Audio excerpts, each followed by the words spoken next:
इस बार दिवाली को कुछ खास बनाइए, अपनों के साथ जरूरतमंदों को भी अच्छा खिलाइए। एवरीडे मसाले के संग खाने का स्वाद बढ़ाइए। एवरीडे मसाले, देश की हर डिश का स्वाद। एवरीडे मसाले wishes you a very happy Diwali.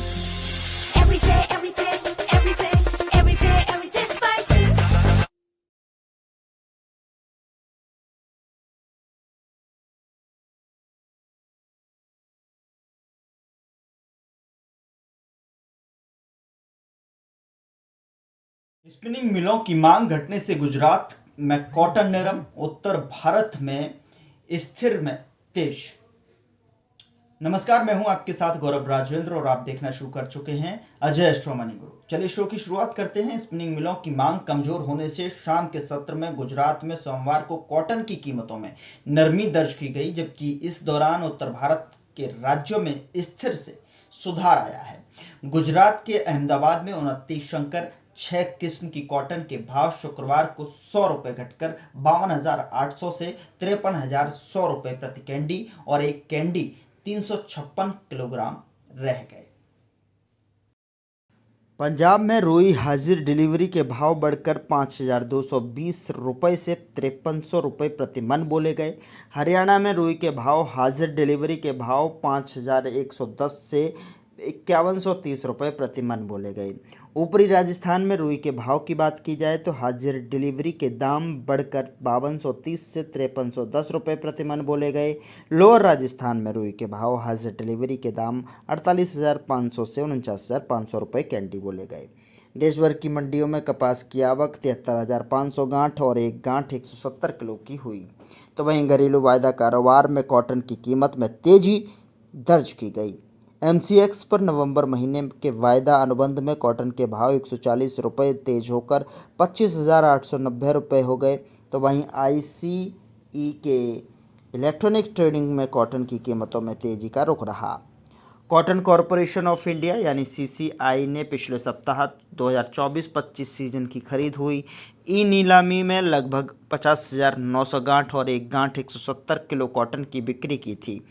केंद्र सरकार ने कॉटन के आयात पर शून्य शुल्क की समय सीमा को 30 सितंबर 2025 से बढ़ाकर 31 दिसंबर 2025 किया हुआ है। तो वहीं व्यापारियों के अनुसार गुजरात एवं उत्तर भारत के कॉटन के उत्पादक राज्यों में मौसम पहले ही तुलना में साफ हुआ है। उधर विश्व बाजार में कॉटन के दाम कमज़ोर हुए हैं, जबकि घरेलू बाजार में भी इसकी कीमतों पर दबाव है। केंद्र सरकार ने दिसंबर तक शून्य शुल्क पर कॉटन के आयात की अनुमति दी हुई है। पिछले सीजन सितंबर के अंत में घरेलू बाजार में कॉटन का बकाया स्टॉक इसके पिछले साल की तुलना में ज़्यादा बचा हुआ था। वैसे भी कपास की बोआई में कमी आने के बावजूद उद्योग का अनुमान है कि चालू सीजन उत्पादन बढ़ेगा।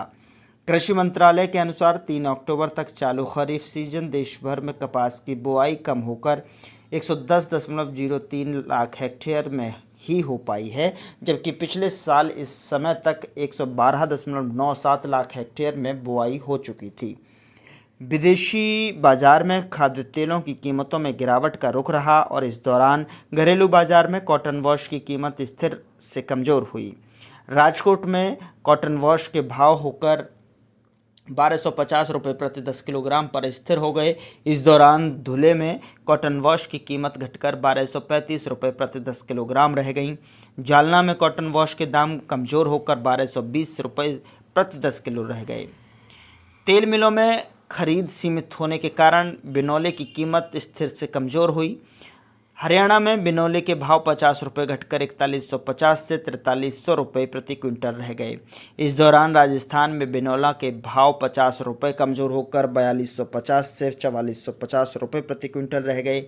बिनौला के दाम पंजाब में 4250 से 4350 रुपये प्रति क्विंटल स्थिर हो गए। पशु आहार वालों की मांग सीमित होने से कपास खली की कीमत स्थिर हो गई। बीड़ में कपास खली की कीमत 3800 से 3970 रुपये प्रति क्विंटल पर स्थिर हो गई। इस दौरान पिपल गांव में रेगुलर क्वालिटी की कपास खली की कीमत 3800 रुपये प्रति क्विंटल बोली गई। बालानगर में रेगुलर क्वालिटी की कपास खली के भाव 3800 रुपये प्रति क्विंटल पर स्थिर हो गए। फिलहाल इस शो में इतना ही। अगले शो में फिर मुलाकात होगी एक नई जानकारी के साथ। तब तक के लिए नमस्कार।